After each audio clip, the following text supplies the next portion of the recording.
Staying consistent is very hard. Now that I realize that the only problem that I am facing and currently struggling with is staying consistent. Like, I know for a fact if I stayed consistent, I would have been much more greater now. And I have I don't have much time left until I turn 17, and that's why this thought is coming up to me a lot of times. Like, I've turned it's been a year since I was 16, so it's almost I feel almost like a very less time left until I turn 17. So I haven't done much, but if I stayed consistent with all of the things I said I would have done, I would have been much more successful and much more of a greater man than I am right now.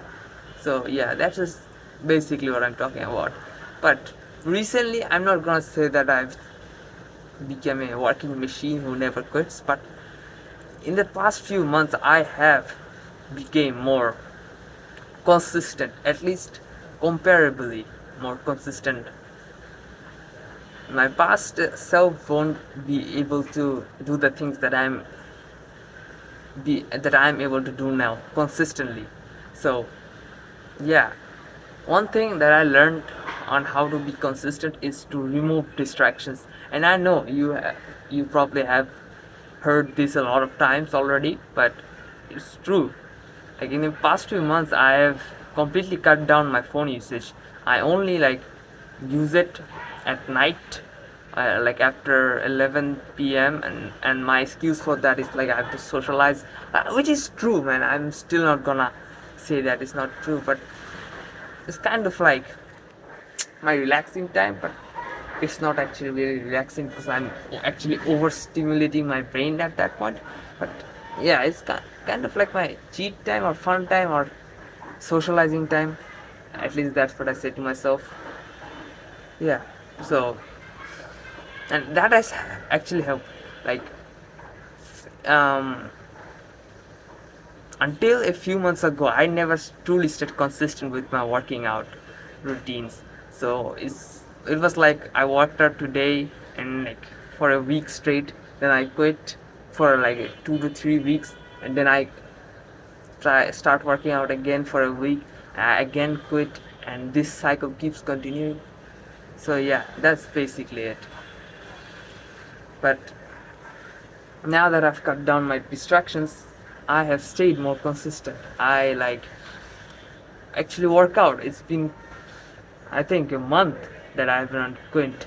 That I haven't. No, it's been like more than a month that I have stayed completely consistent with my working out routines. I've not quit. I've not quit a single day. And another thing, point number two, is that having checklist and having things that are so little that it's almost impossible to not do it. Like, for me, it's doing 200 push-ups and 20 pull-ups a day. That's my minimum. Um, so if I do 200 push-ups and 20 pull-ups, it's like I've worked out. And for you, it could be something less or something more. And but I'm like got used to doing push-ups, so it's kind of easy for me now. So do try this; it will help you a lot. Another very simple thing you can do to be more consistent is have clear cut goals. It could be for your one day or for your whole month, right? Like, you probably heard this a lot, like all the actually useful things you already know. That's something I also realized, that most of the things that are actually useful, we already know that. We already know we have to wake up early. We already know we have to clean our room. We already know these kind of things. Your mom probably told you that already. But like, we have been doled down to like not take these things seriously, even though these are the most important ones. Like, people would rather do something crazy like wake up at fucking 3:50 p.m. and take a cold shower. No, bro, sleep. At least sleep. You're gonna get sick or something like that if you keep waking up like that. Have a normal routine. Do the actually important things, and one of those is have clear cut goals for your one day. Like, before you go to sleep, just write down some things you want to do the next day. It could be waking up at this time, talking to that guy, doing this job, completing that video. That's actually something that helped me a lot, really, because people like to think they will remember the things they will do, but oftentimes people forget. And that's not the only thing. Like writing it down and like keeps you accountable and keeps reminding you that you have to still do these things. So yeah, do that, please do.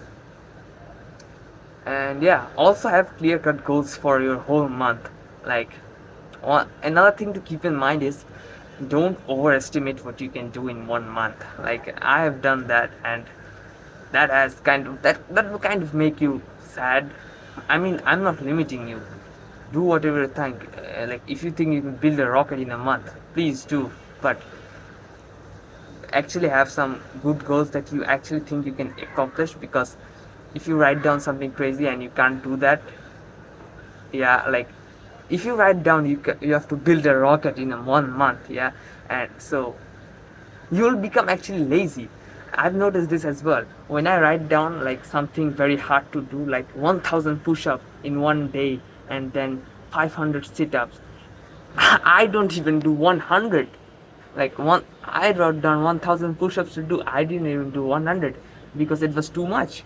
But if I write down I have to do 200 push-ups, I actually do that thing. So actually write down some achievable things you can do. Yeah, that's basically the three things I wanted to talk about. I will keep you updated in my life, and I'm trying to be successful.